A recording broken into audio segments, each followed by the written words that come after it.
अस्सलाम वालेकुम dear aspirants. आज हम डिस्कशन करेंगे प्रेसी एंड कंपोजिशन के पेपर का इंट्रोडक्शन। इसके टोटल 100 मार्क्स होते हैं, जिनमें से 20 मार्क्स का आपका ऑब्जेक्टिव पार्ट होता है जो आपको सेपरेट बबल शीट पे फिल करना होता है और उसको फिर सबमिट करवाना होता है। उसमें आपके 10 एक मार्क्स के सिनोनिम्स दे देता है, 10 एक मार्क्स के एंटोनियम्स दे देता है, तो ये मिला के आपके 20 हो गए।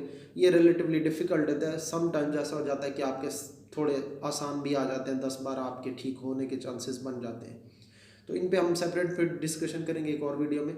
उसके बाद जो सेकंड पोर्शन होता है आपका सब्जेक्टिव का, उसमें सबसे इम्पोर्टेंट होता है प्रेसी, 20 मार्क्स की होती है और उसमें एक पैसेज दिया होता है कि उसको प्रिसाइज करना होता है और साथ में एक सूटेबल टाइटल सजेस्ट करना होता है।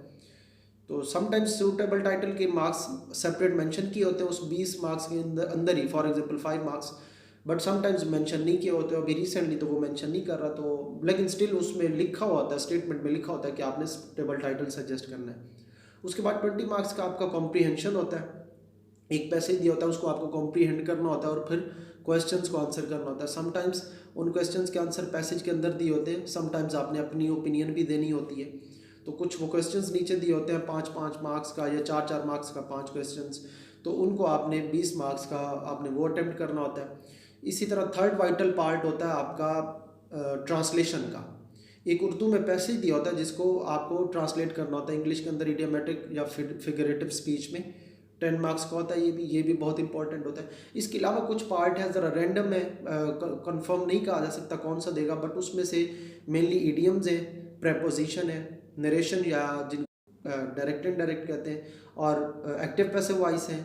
उसके बाद आपकी पंक्चुएशन आ जाती है। अब इनमें से कुछ कॉम्बिनेशन बना के कोई 20-30 मार्क्स जो रिमेनिंग रहते हैं वो इन्हीं में से फिल करता है। समटाइम्स वो ईडियम सेंटेंस करेक्शन और पंक्चुएशन दे देता है, समटाइम्स वो डायरेक्ट इनडायरेक्ट दे देता है, एक्टिव पैसिव दे देता है और करेक्शन दे देता है। तो ये स्विच करता रहता है, तो आपको इन पे भी ज़ाहिर है वर्क करना पड़ेगा।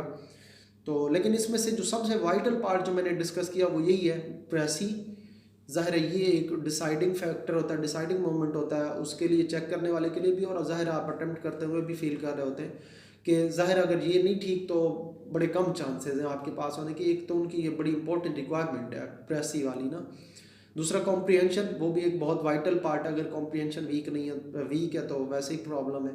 तीसरा है आपका ट्रांसलेशन।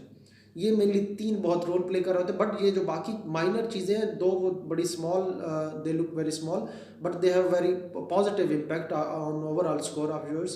बट उसके लिए ज़ाहिर आपको थोड़ा सा वर्क करना पड़ेगा, ऐसे नहीं आएंगे वो मार्क्स। तो अब नेक्स्ट वीडियो में हम डिस्कस करेंगे वन बाय वन इनमें से हर एक चीज़ पर जो इम्पोर्टेंट है, स्पेशली प्रेसी पे। हमारी पहली डिस्कशन हमारी प्रेसी के पॉइंट ऑफ व्यू से होगी, फिर नेक्स्ट ऑनवर्ड मूव करेंगे।